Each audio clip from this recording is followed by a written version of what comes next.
చేపల అంగడి పెట్టి రోజు రిసీవ్ చేస్తూ వేస్ట్ నీళ్ళని వదులుతూ గొడవకు జరుగుతుంది.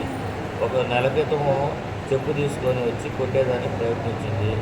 కోర్టు టౌన్లో కేసు పెట్టాము. కేసు పెడితే అప్పుడు రాజీ చేసి సర్దుకొని పోండి అని చెప్పారు.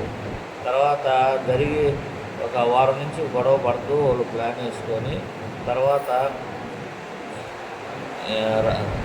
డేటు రాత్రి 7 గంటలకి ఒక 6 పిల్లకాయలు ఈ చేపలంగలో 4 కలిసి నన్ను ముక్కుమిడిగా దాడి చేశారు.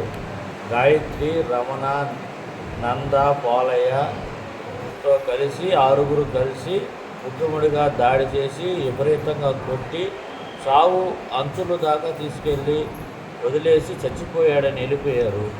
వెళ్ళిపోయిన వెంటనే నాకు కోచే మనిషి ఉండి తీసుకోపోయి తర్వాత పెద్ద హాస్పిటల్లో చేర్చారు. చేర్చినాక తర్వాత సారాలో ట్రీట్మెంట్ ఇచ్చారు. ఇచ్చి నాకు పెదవు కాడ ఒక 3 కుట్లు, చెవు దగ్గర 2 కుట్లు పడినాయి. విపరీతంగా కుట్టినందువల్ల ఒక అరగంట కోమలోకి వెళ్ళి స్పృహ కోల్పోయి ఏం చేయాలో అర్థం కాక అట్టే పడిపోయాను. ఇప్పుడు ఏమైనా ఏం కావాలి నీకు? న్యాయం ఏం కావాలి నీకు? నాకు ఎస్ఐ పోలీసులు న్యాయం చేయాలి. ఇప్పుడు దాకా పెద్ద హాస్పిటల్లో కంప్లైంట్ ఇచ్చాము. ఇస్తే నైట్ ఇస్తే ఉదయం లేచి కూడా పోతే ఆ పోలీస్ స్టేషన్కి పోతే మా కాడ రాలేదు కంప్లైంట్ అని చెప్పి అన్నారు. మళ్ళీ పెద్ద హాస్పిటల్ కాడ పోతే మేము చెప్పాము అని అన్నారు. మళ్ళీ ఎతకండి సార్ అంటే అప్పుడు ఎత్తితే కంప్లైంట్ ఆడే ఉంది.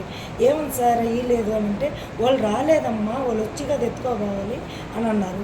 మళ్ళీ స్టేషన్ కాడికి పోయి అడిగితే మీరు రాలేదంట, మేము సార్ ఎస్పీ సార్ చెప్తేనే మేము పోతాము, మేము లేకపోతే మేము పోము అని చెప్పాను.